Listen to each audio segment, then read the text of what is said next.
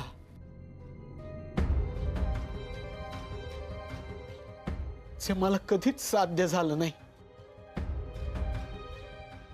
ते आज तुझ्या समोर एका क्षणात घडून आलं रे. हा माझा मुलगा गोपाळ,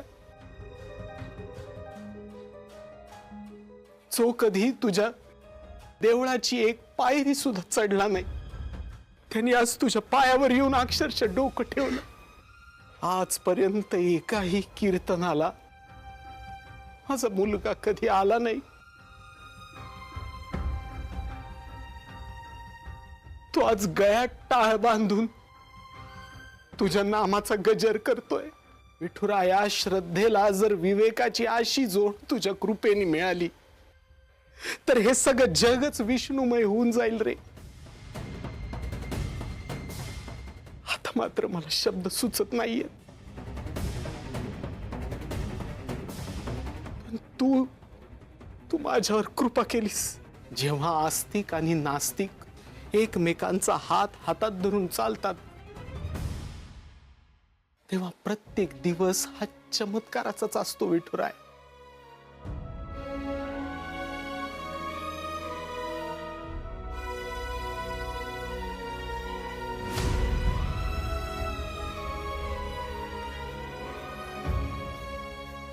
बोला पुंडलिक वरदे हरी विठ्ठल श्री ज्ञानदेव तुकाराम पंढरीनाथ महाराज की जय.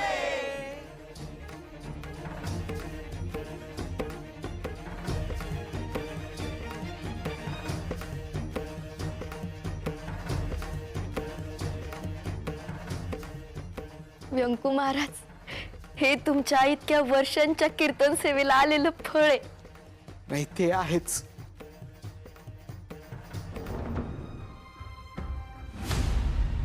पण खरी कृपा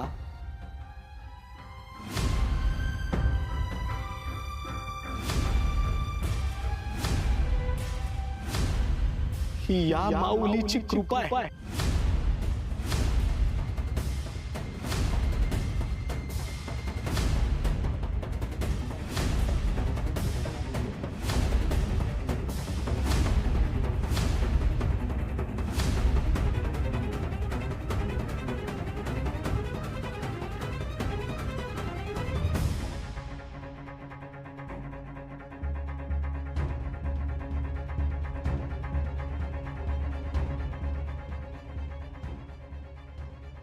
हे सगळं फक्त तुझ्यामुळे घडलं.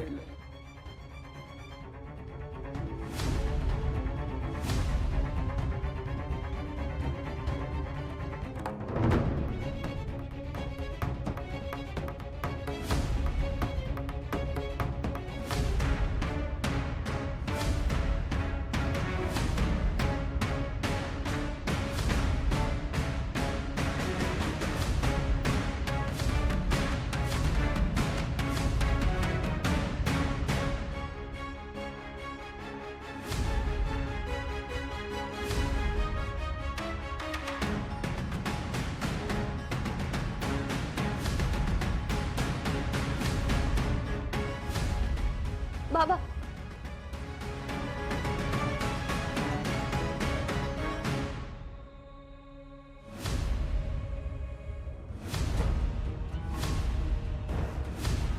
वडील म्हणून जी गोष्ट करणं मला आयुष्यभर जमलं नाही ती आज तू करून दाखवलीस बा.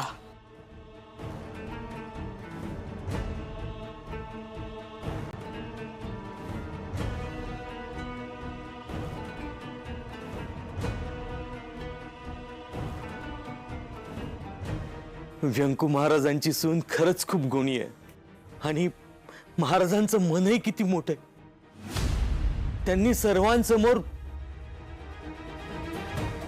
सुनेचे पाय धरले आणि आभारही मानले.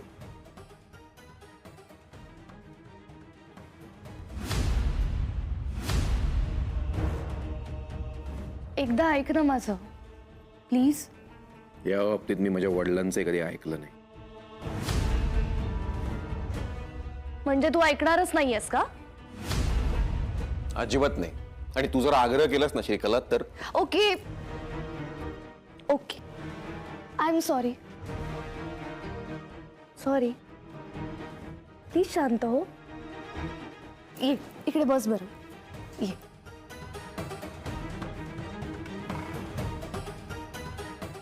किती मस्त थंडी पडली आहे ना गोपाळ. मी ना तुझ्यासाठी मस्त चहा करून आणते. ओके. नकोय मला. आता माझं काहीच ऐकणार नाहीयेस का तू? ठीक आहे, थोडा चहा चालेल. ओके, आलेच.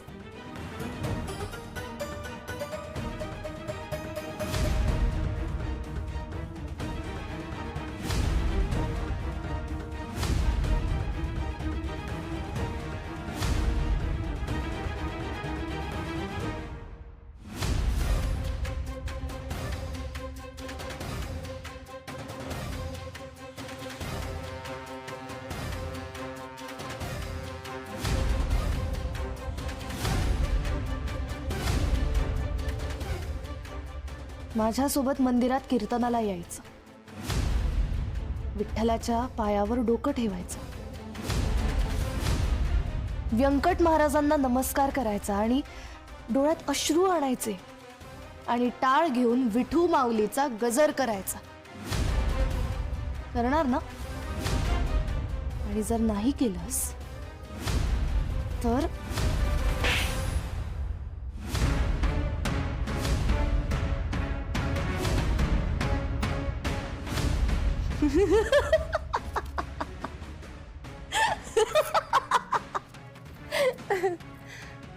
मी पण त्या विठ्ठलाला नाही मानत रे.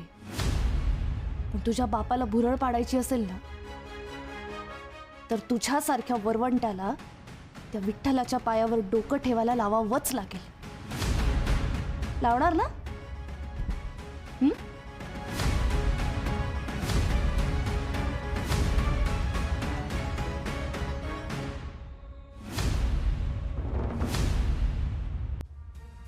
श्रीकला,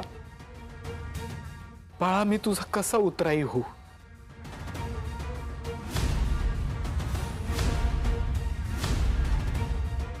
हा व्यंकट गोविंद महाराज दिग्रसकर आयुष्यभर तुझा ऋणी राहील.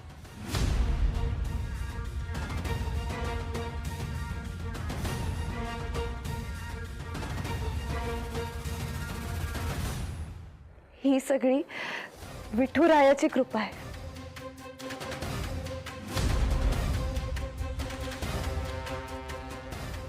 गोपाळ,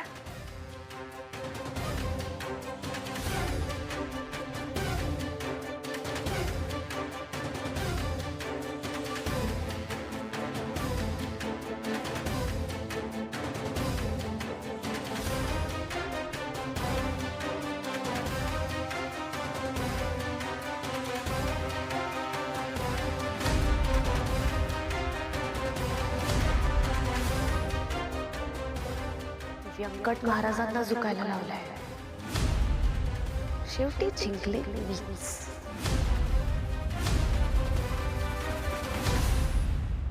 आज तुझ्या या खेळामध्ये माझ्या गुरूंची अवहेलना केलीस तू, आणि मी हे कधीच सहन करणार नाही. तुला मी कधीच सोडणार नाही श्रीकला.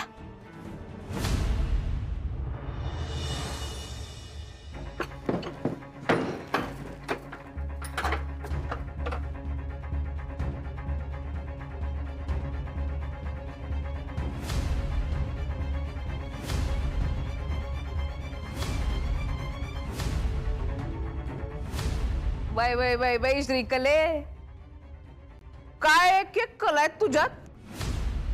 एकदम खतरनाक. खतरनाक? अहो, मी काही कोणाचं नुकसान केलंय का मोठ्या बाई? असं का बोलताय तुम्ही माझ्याशी?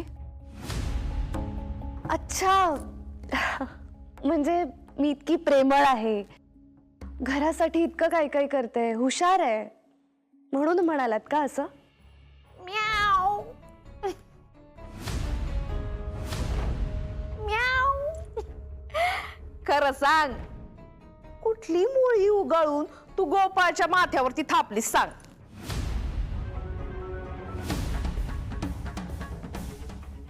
कुठला जादू केला?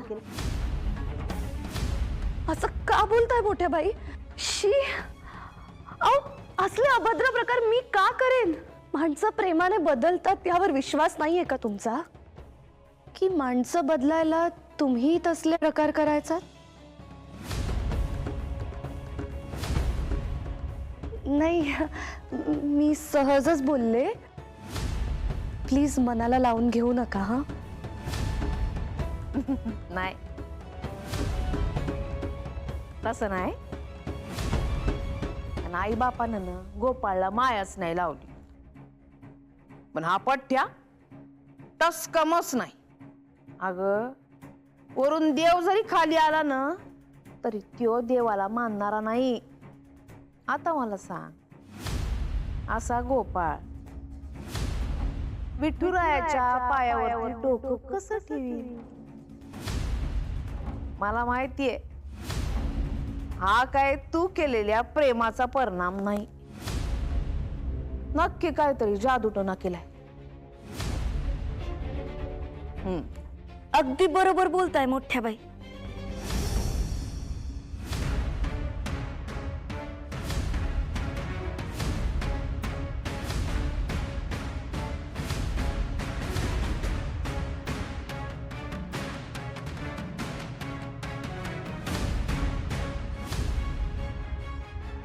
मला माहीतच होतं, पण बरं झालं तुम्हाला सुद्धा याची जाणीव झाली. ही नक्की काहीतरी विचित्र करतेय, ज्यामुळे गोपाळ असा भूल पडल्यासारखं.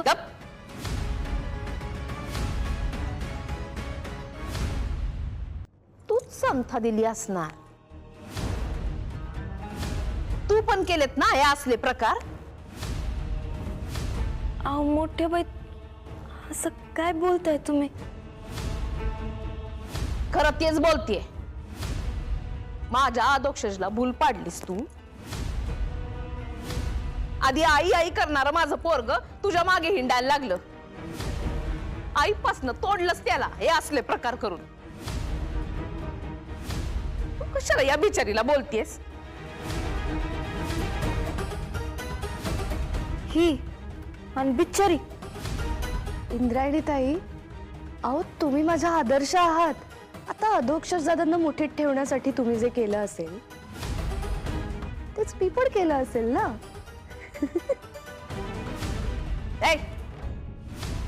दात कशाला काढतीस? आधी ही आली, नंतर तू आलीस माझ्या डोक्यावरती मेरे वाटायला. माझ्याशी असं का बोलताय तुम्ही मोठ्या बाई? मग कसं बोलू तुझ्याशी? आधी तुम्ही दोघींनी तुमच्या नवऱ्यांना ताब्यात घेतलं. आता तुमचा विचार आहे या अख्ख्या घराला ताब्यात घ्यायचा आणि आम्हाला निष्कांचन करायचा आहे ना? पण मी हिथं मोठ्या बाई आहेत आणि मी आहे तोपर्यंत तुम्हाला या अजिबात करू देणार नाही. इथली ज्येष्ठ पण मीच आणि श्रेष्ठ पण मीच. अहो मोठ्या बाई, विषय ही एक गप्पे बाय बाजूला.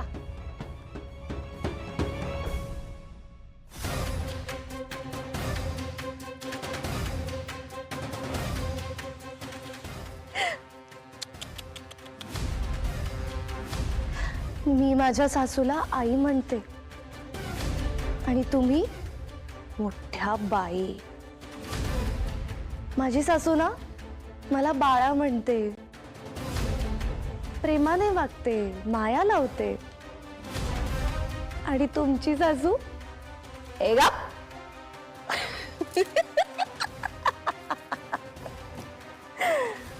तुमची सासू सुद्धा तुम्हाला उभं करत नाही हो. त्यामुळे माझ्याशी पंगा घेऊ नका, पस्तावाल.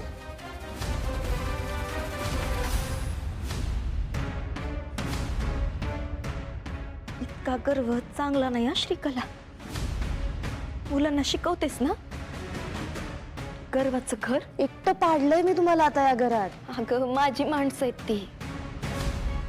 एक ना एक दिवस माझ्याजवळ येणारच आहेत. मी तुझ्याशी लढायला एकटी इंद्रायणीच काफी.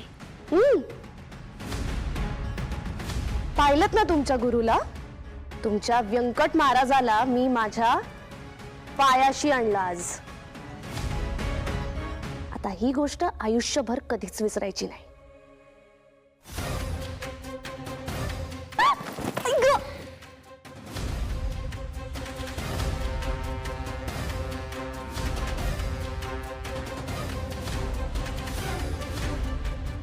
माझ्या व्यंकू महाराजांचा उल्लेख कायम आदराने झाला पाहिजे. परत असं केलंस ना तर पडशील. कुणाच्या पायावर?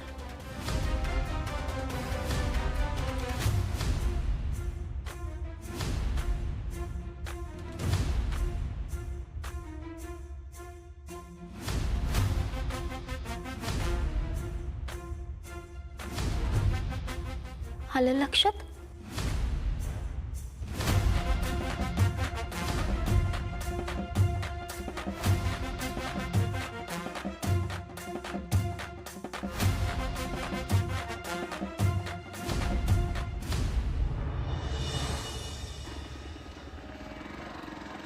ओ गोपाळ महाराज. रामकृष्ण हरी. गोपाळ महाराज, काल जे घडलं ना ते ऐकून अंगावर काटाच आला बघा माझ्या. नाही म्हणजे व्यंकट महाराजांचं कीर्तन चांगलं झालंच, पण काल तुम्ही कीर्तनासाठी मंदिरात आला, विठुरायाच्या पायावर डोकं ठेवलं, व्यंकट महाराजांच्या कीर्तन सेवेला फळ मिळालं. शेवटी दिग्रसकरांचे वंशज आहे तुम्ही. आता विठुरायापासून कसं दूर राहणार?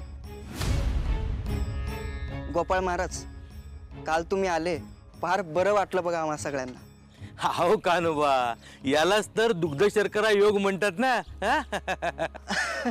खरंय मास्तर. मी जरा जाऊ का? मला घाई आहे. वा वा वा वा डॉक्टर गोपाळ, म्हणजे तुम्हाला आता आमच्याशी बोलायला पण वेळ नाही, नाही का? हा? तुमच्याशी नाही, मला कोणाशीच बोलायला वेळ नाही, मला काम आहेत. अरे नाही नाही, असेल त्याला काहीतरी काम, इमर्जन्सी आली असेल. बिझी असतो ना तो खूप. हा बरोबर आहे, हॉस्पिटलमध्ये कोणीतरी वाट बघत असेल त्यांची. चला जाऊ द्या, बसा या. विठुराया, तुझी कृपा झाली की जीवनाला खरा अर्थ प्राप्त होतो बघ. गोपाळ तुझ्या देवळात आला, तुझ्या पायावर डोकं टेकवलं, हातात टाळ घेऊन तुझ्या नामाचा गजर केला. मी भरून पावलो विठुराया. जीवन सार्थकी लागलं, अवघी चिंता वारिली.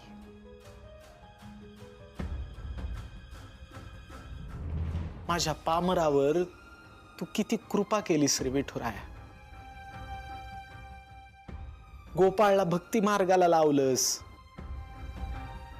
श्रीकलासारखी सून दिलीस. आणखीन काय हवं सांग?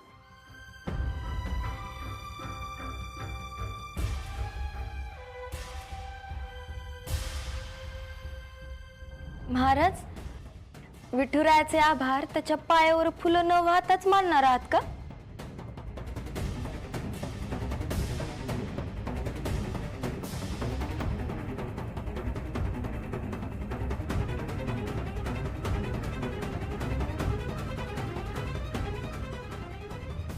आज खरंच खूप शांत वाटतंय मला इंदू.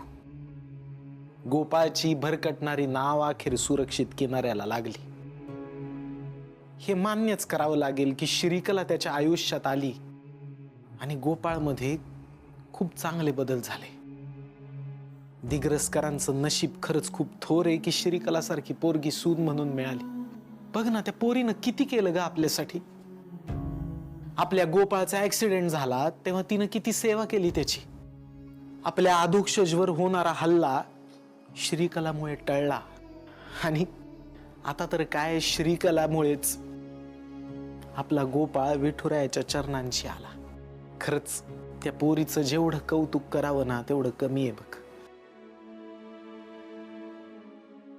विठुरायाचे खरंच खूप आभार आहेत बघ.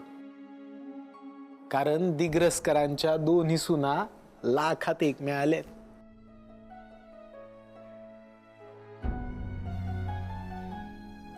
राम कृष्ण हरी. बर चला जर शेतावर जाऊन येतो.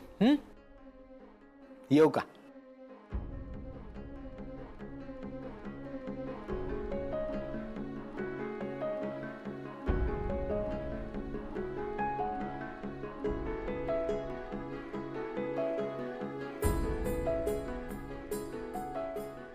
श्रीकलाने व्यंकू महाराजांच्या डोळ्यावर बांधलेली चांगुलपणाची पट्टी कशी काढू रे? तिचा खरा चेहरा सगळ्यांसमोर कशी आणू विठुराया? आता तूच मार्ग दाखव.